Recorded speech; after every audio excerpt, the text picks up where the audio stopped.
ನಿನ್ನ ಕರಗಳಲ್ಲಿ ನಾನು ಯುಗದಾಚೆಗೂ ಜಗದಾಚೆಗೂ ಜೊತೆಗೆ ಸಾಗುವೆ.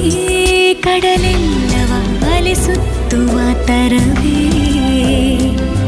ನಿನ್ನ ಸೇರುವೆ ನನ್ನೋಲವೇ.